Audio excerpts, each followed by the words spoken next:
एक बार फिर से सभी को नमस्कार। एक बार फिर उपस्थित हूँ आपके सामने लेकर के श्री पार्वती गीता। इससे पहले पार्वती गीता के कुछ भाग आपके सामने प्रस्तुत किए गए हैं और वाचन का प्रयास किया गया है और सामान्य अर्थ को समझने का प्रयास किया गया है। आइए क्रमशः आगे बढ़ते हैं और आज के भाग को आपके सामने प्रस्तुत करते हैं। जैसा कि मैंने पूर्व वीडियोस में भी बताया है कि हमारी ये जो संपूर्ण श्रृंखला है श्री पार्वती गीता की, इसके जो संयोजक है, इसके जो प्रायोजक हैं वह है आदरणीय श्री आशुतोष कुमार सिंह जी। तो आशुतोष जी, आपको बहुत बहुत शुभकामनाएं, आपका हार्दिक अभिनंदन। भगवती की कृपा आप पर बनी रही। आइए प्रारंभ करते हैं। श्लोक नंबर 38 श्लोक हम प्रारंभ करेंगे। त्वं स्वाहाखिल देव तृप्ति जननी विश्वेशि त्वं वै स्वधा। दोबारा देखिए, त्वं स्वाहाखिल देव तृप्ति जननी विश्वेशि त्वं वै स्वधा। पितॄणामपि तृप्ति कारणमसि त्वं देवदेवात्मिका। हव्यं कव्यमपि त्वमेव नियमो यज्ञस्तपो दक्षिणा। त्वं स्वर्गादिफलं समस्तफलदे देवेशि तुभ्यं नमः। भगवती के दो स्वरूप है। देखिए, एक स्वरूप है स्वाहा, एक स्वरूप है स्वधा। ये जो स्वरूप है ये देवताओं के लिए हविष्य लेकर के जाता है। हविष्यान्न कहते हैं। हवन में जो आहुतियाँ डाली जाती है, वो जो हविष्य अन्न है, देवताओं के लिए भगवती स्वाहा लेकर के जाती है। और जब पितरों को दी जाती है तो पितरों के लिए जो हविष्यान्न लेकर के जाती है वह भगवती स्वधा लेकर के जाती है। और ये जो देवताओं के लिए जो दिया जाता है उसको कहते हैं हव्य, और पितरों के लिए जो दिया जाता है उसको कहते हैं कव्य। तो उसी को लेकर के यह श्लोक है। एक बार इसका अर्थ समझेंगे तो और ज़्यादा स्पष्ट हो जाएगा। ये तो सामान्य इसमें जो बताया गया है वो मैंने आपको एक बार आउटलाइनिंग से बता दिया। त्वं स्वाहाखिल देव तृप्ति जननी विश्वेशि त्वं वै स्वधा।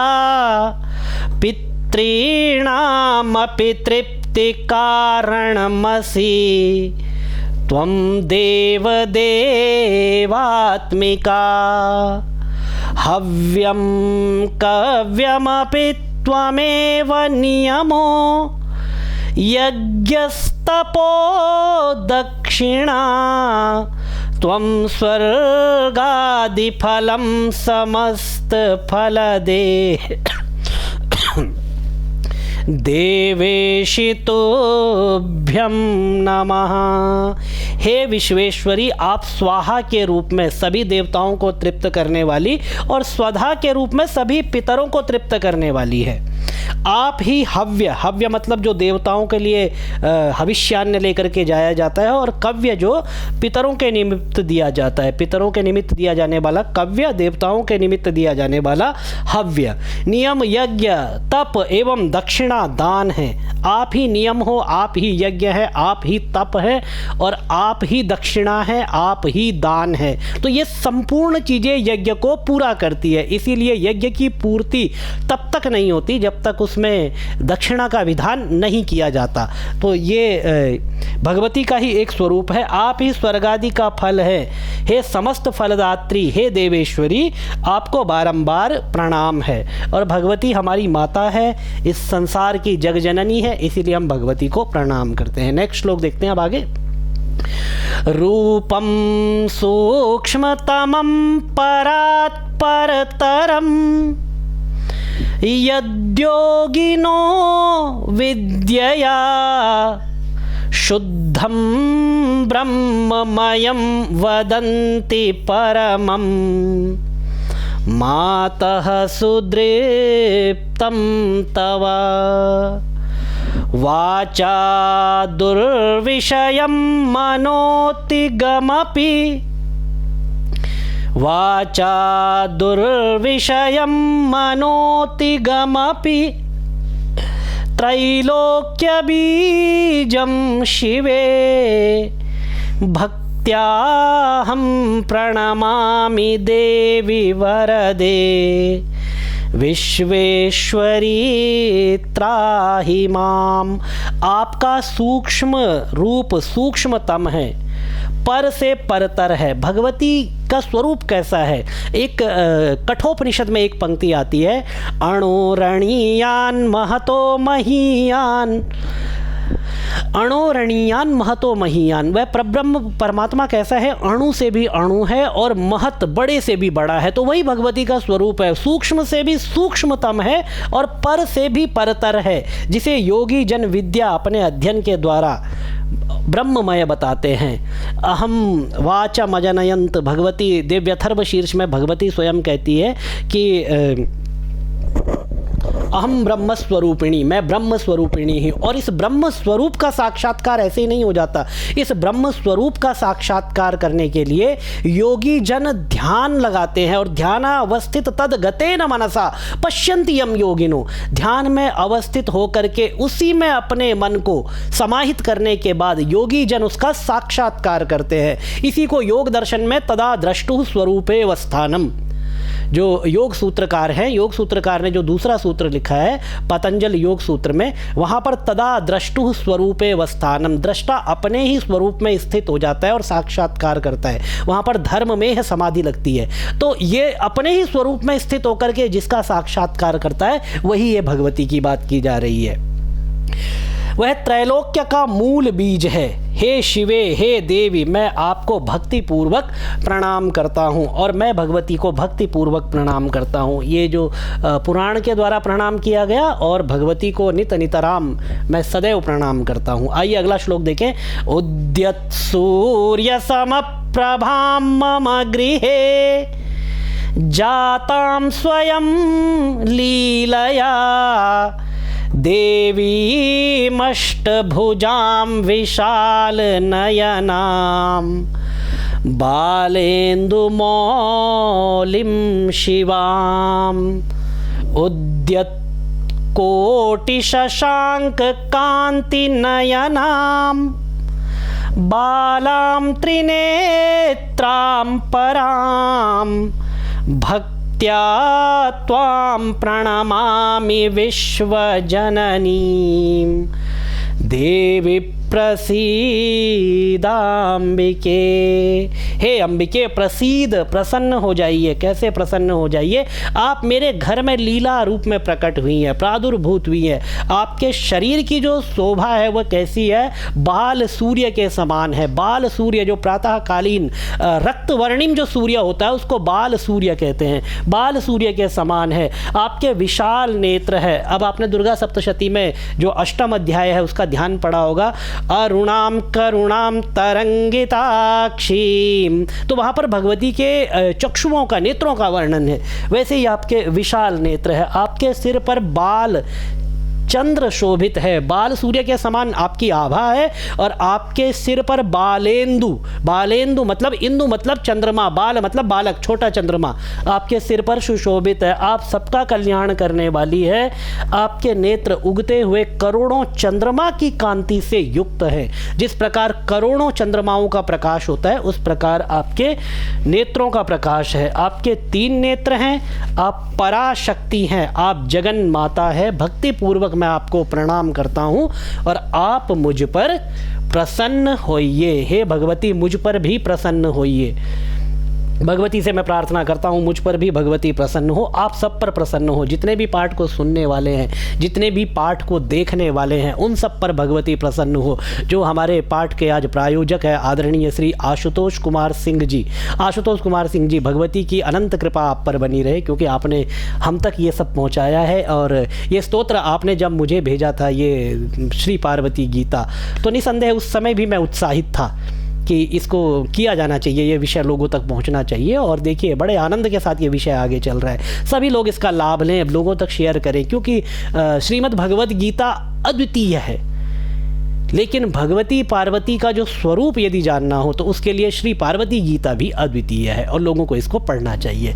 ये ज्ञानांजलि के द्वारा कुछ कक्षाएं गुरुकुल परंपरा से, देखिए परंपरा गुरुकुल है, टेक्नोलॉजी मॉडर्न है, तो मॉडर्न तरीके से जो संस्कृत के स्तोत्र पाठ, कर्मकांड के मंत्र, कर्मकांड की विधि, सहस्त्र नाम, पुराण, इतिहास, वेद, ये संपूर्ण विषय आपको पढ़ाए जाएंगे विद मीनिंग। और किस तरह से आपको how to read Sanskrit, how to understand Sanskrit, और श्लोक का वाचन किस तरह से किया जाए, संधि के नियम, ये सब आपको यहाँ पर सीखने का अवसर मिलेगा। संडे सुबह 10 बजे और मंडे रात को 8 बजे ये कक्षाएं लाइव होती है जूम पर। और यदि आप इन कक्षाओं से जुड़ना चाहें तो ये नंबर आपको यहाँ पर दिया गया है, इस पर आप कॉल या व्हाट्सएप कर सकते हैं। थोड़ा छोटा कर देते हैं, स्क्रीन पर नहीं आ रहा है, तो इस पर आप कॉल या व्हाट्सएप कर सकते हैं। इसके अलावा यदि आप किसी स्तोत्र को, किसी पाठ को, आपकी तरफ से कुछ विशेष पाठ स्पॉन्सर करना चाहें, यहाँ पर प्रायोजक के रूप में आप आना चाहें, तब भी आप इस नंबर पर संपर्क कर सकते हैं। आगे की प्रक्रिया बता करके आपका स्तोत्र जो है इस तरह से प्रस्तुत कर दिया जाएगा और इससे आपका निसंदेह हमारा कल्याण भी होगा और जितने लोग इसको सुनेंगे पढ़ेंगे उनका कल्याण होगा और उसके फल की प्राप्ति अवश्यमेव आपको होगी। इसके अलावा श्रीमद् भागवत महापुराण का मूल वाचन, किस तरह से भागवत महापुराण के श्लोक पढ़े जाएं, यदि आप इसकी भी एक विशेष अलग से कक्षाएं चलती है, अभी प्रारंभ होने ही वाली है। यदि आप इनसे जुड़ना चाहें, क्योंकि नेक्स्ट वीक हम उसको प्रारंभ कर देंगे, तो आपका स्वागत है, आप उससे भी जुड़ सकते हैं। दिए गए नंबर पर ही आप कॉल या व्हाट्सएप करेंगे, आपको आगे बता दिया जाएगा। आइए आगे अगले श्लोक की तरफ आगे बढ़े। रूपम ते रजताद्रिकांति विमलम नागेन्द्रभूषोज्ज्वलं घोरं पंचमुखाम्बुजत्रिनयनैर्भीमैः समुद्भासितं चन्द्रार्धाङ्कितमस्तकं धृतजटा जूटं शरण्ये शिवे भक्त्याहं प्रणमामि विश्वजननीं त्वां त्वं प्रसीदम्बिके। आइए इसका अर्थ देखें। हे शरणदायिनी, शरण में स्वीकार करने वाली भगवती, आपका रूप रजत पर्वत के समान श्वेत कांति से युक्त है। ध्याये नित्यम महेशम रजति गिरिनिभम, ये भगवान शिव का स्वरूप है। और पार्वती का स्वरूप भी कैसे है? रूपम ते रजताद्रिकांति विमलम, रजत अद्रि, अद्रि मतलब पर्वत, और रजत के पर्वत के समान विमल आपका स्वरूप है। विमल मतलब निर्मल, स्वच्छ आपका स्वरूप है। और भगवान शिव का भी ऐसा ही स्वरूप है। कर्पूर गौरम करुणावतारम संसार सारम भुजगेंद्र हारम। तो कर्पूर गौरम रूपम ते रजताद्रिकांति विमलम, दोनों के शरीर की आभा एक जैसी है।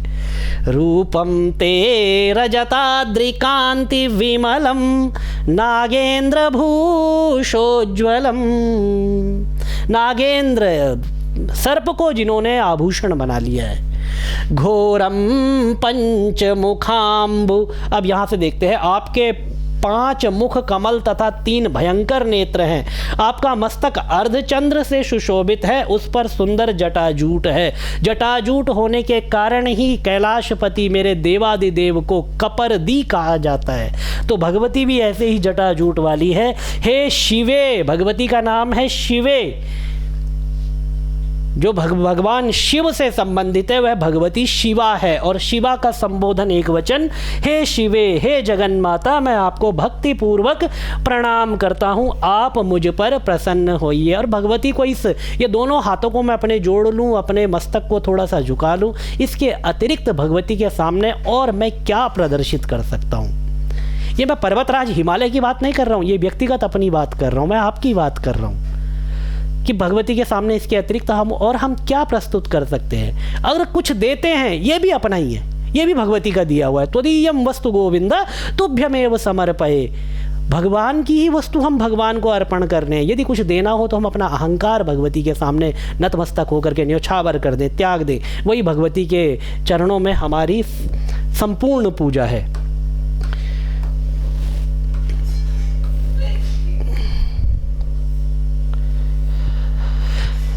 आगे के श्लोक, अभी समय हमें अनुमति नहीं दे रहा है कि हम आगे के श्लोक करें, तो आज बस यहीं पर रोकेंगे और आगे के श्लोक भगवती की प्रेरणा से बहुत जल्द नेक्स्ट वीडियो में आपके सामने लेकर के प्रस्तुत होंगे। तब तक आप निरंतर अभ्यास करते रहें, वाचन करते रहें, भगवती के चरणों में आपकी प्रीति सदा बनी रहे।